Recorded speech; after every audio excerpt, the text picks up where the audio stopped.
This is 3 scandalous things that Tower of Fantasy hides from you. And maybe you need to reconsider if you wanted to play the global version of this game. Back in the November 27, 2021, Tower of Fantasy released a PvE for Meryl, a character with ice element. Some people noticed that there was something familiar. If you're a Honkai Impact player, you should notice this as well. Yes, on the 53-second mark, a character in the foreground used to carrying a weapon similar to the 3rd Sacred Relic from Honkai Impact. Hota, the game's developer, quickly noticed the report and soon issued an official apology.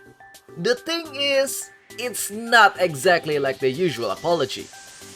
There, they claim that it happened because the PvE was actually outsourced and they didn't see any problem during the review. What? Did they just push the blame on others and admitting their ignorance at the same time? Because that sounds like one. Yes, the outsourced team incorrectly used the asset, but Hota was still the one who reviewed and approved the video. And shouldn't Hota also apologize to Honkai Impact for this? Because I didn't see any mention of it in the apology. Now, you might think that they have learned their lesson with this. Well, you're dead wrong. Later on, in late December 2021, a new scandal arises, and this time, it's the all-good plagiarism. Tower of Fantasy released a PvE which have been deleted by now. Why?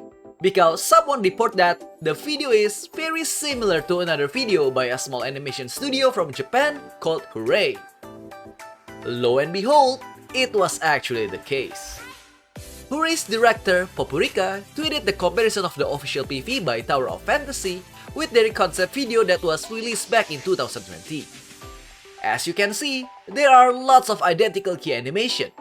Even the character coincidentally got similar outfit. On 31 December 2021, Hota again posted an official apology explaining how they have copied the video and to prevent more misunderstanding have taken the video down. But the damage has been done, and lots of people didn't really satisfied with these responses.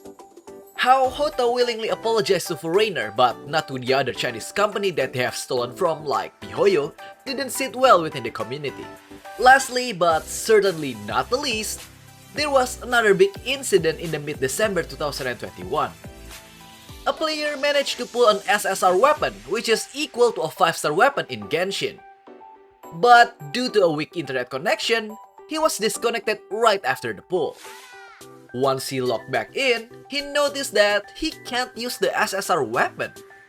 Confused, he tried to reach the customer service using his gacha record as the proof.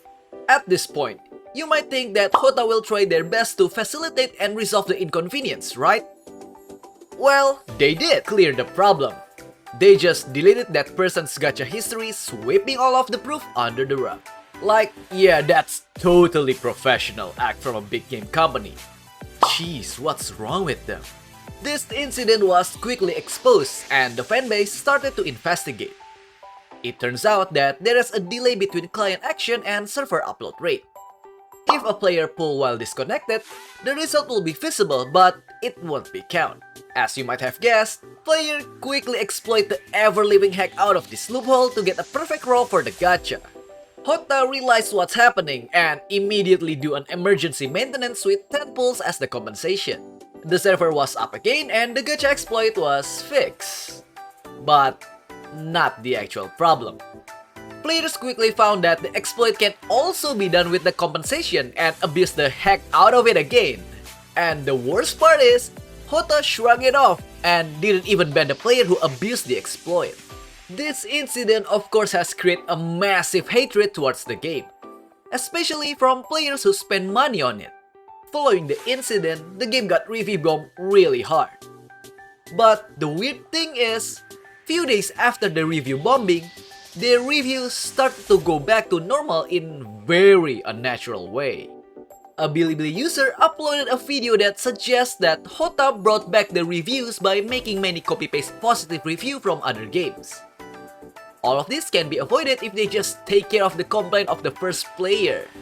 Their unprofessionalism just cost them lots of backlash. But these aren't the end. The global version of this game will be published by a publisher called Level Infinite, one of the sister company from a top game company called Tencent. So this problem shouldn't happen again in the future, right? Well, only time will tell.